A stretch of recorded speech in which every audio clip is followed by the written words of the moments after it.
Senate Bill 8, also known as the Heartbeat Bill, will ban abortions in the state of Texas after 6 weeks of pregnancy.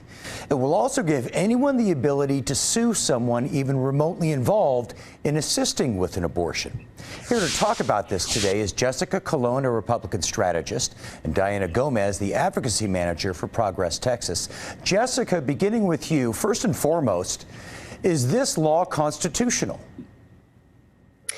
You know, neither one of us on the panel today are legal scholars, but this bill passed every milestone in the Texas legislature, from full bill analysis to the committee process to in both chambers, of course, to both votes in both chambers. So we expect that this bill will be upheld in pending court case. And, you know, Texas isn't the first state to have a heartbeat law.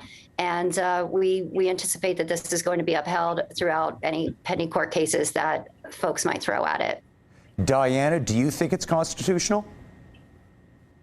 This abortion ban is cruel, unconstitutional, and an affront to the legal system. You don't have to be a legal expert to understand that Roe versus Wade is still the law of the land, and this violates Roe versus Wade. It also allows anyone outside of Texas to sue someone inside of the state who helps someone attain an abortion and reap a minimum of a $10,000 reward. This creates abortion bounty hunters, and this at a time when Texans are suffering from multiple crises, including a global pandemic.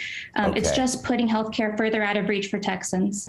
Jessica, does this bill help Republicans from the political point of view?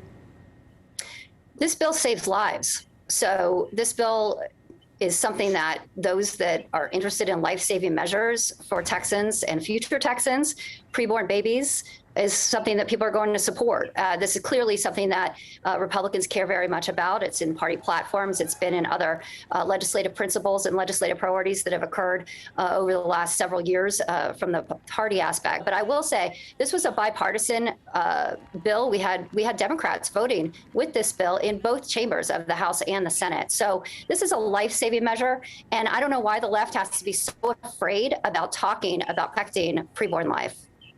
You know, Diana, you touched on this a little bit, but do you foresee any legal issues arising from people being able to report others for their involvement in abortions? Definitely. There will be so many legal issues because, like I said, this is an affront to our legal system. It lets people without any standing outside of Texas who don't know a person who helps someone attain an abortion be able to sue them. This law is ridiculous. It's the only one of its kind in the nation, and it should be turned over in the courts. It also won't really help Republicans politically because most Texans support access to abortion. You know, Jessica, a new report has come out that a Travis County judge has ordered a temporary restraining order on this bill. What do you think is going to happen next, and how do you foresee the legal process of this bill going forward? Again, I'm not sitting here as a legal scholar today on your panel. That TRO doesn't have a lot of teeth. Diana, what do you think? What's the legal path going to be? I think a lot of state lawsuits have been filed against this by a lot of advocates across the state, especially those who work with survivors of domestic violence and sexual assault who are impacted by this. This is only the beginning. There are more lawsuits to come to go against this bill. We have to wrap it up.